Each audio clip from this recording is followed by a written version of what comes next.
ಕಾಂಗ್ರೆಸ್ ಶಾಸಕರಿಗೆ ಅಮಾನತು ಮಾಡಿದಂತಹ ಸ್ಪೀಕರ್ ಕಾಂಗ್ರೆಸ್ನ 12 ಶಾಸಕರಿಗೆ ಅಮಾನತು ಮಾಡಿ ಆದೇಶ ಹೊರಡಿಸಿದ್ದಾರೆ. 12 ಜನ ಕಾಂಗ್ರೆಸ್ ಶಾಸಕರು ರಾತ್ರಿಯಿಡೀ ಸದನದ ಒಳಗೆ ಕಾಂಗ್ರೆಸ್ ಗಲಾಟೆಯಿಂದ 14 ಬಾರಿ ಸೆಷನ್ ಮುಂದೂಡಿಕೆಯಾಗಿದೆ. ಯುವ ಕಾಂಗ್ರೆಸ್ ನಾಯಕರಿಂದ ಸದನದಲ್ಲಿ ಭಾರೀ ಗದ್ದಲ, ಮಹಿಳೆಯರ ಮೇಲಿನ ಅಪರಾಧಗಳ ಕುರಿತು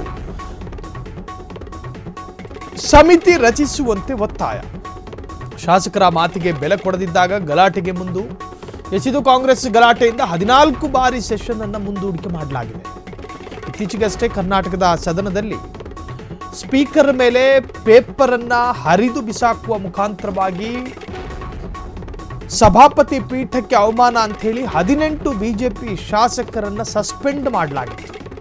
ಅದಾದ ನಂತರ ಸಾಕಷ್ಟು ಹೈಡ್ರಾಮಾಗಳೇ ನಡೆದು ಹೋಯಿತು. ಶಾಸಕರ ಮಾತಿಗೆ ಬೆಲೆ ಕೊಡದಿದ್ದಾಗ ಈ ತರಹದ ಕ್ರಮ. ಮಂಗಳವಾರ ಸದನದಲ್ಲಿ ಭಾರೀ ಗದ್ದಲ ಕೋಲಾಹಲ ಸೃಷ್ಟಿಯಾಗಿದೆ.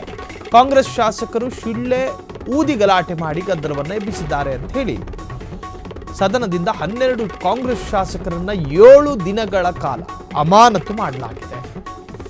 ಇದು ನಡೆದಿದ್ದು ಒಡಿಶಾ ರಾಜ್ಯದ ವಿಧಾನಸಭೆಯಲ್ಲಿ ಅಲ್ಲಿನ ಕಾಂಗ್ರೆಸ್ ಶಾಸಕರನ್ನ ಅಮಾನತು ಮಾಡಲಾಗಿರುವಂತಹದ್ದು. ಕಾಂಗ್ರೆಸ್ ಶಾಸಕರಿಗೆ ಅಮಾನತು ಮಾಡಿದಂತಹ ಸಭಾಪತಿ ಕಾಂಗ್ರೆಸ್ನ 12 ಶಾಸಕರಿಗೆ ಅಮಾನತು ಮಾಡಿ ಆದೇಶವನ್ನು ಹೊರಡಿಸಿದ್ದಾರೆ.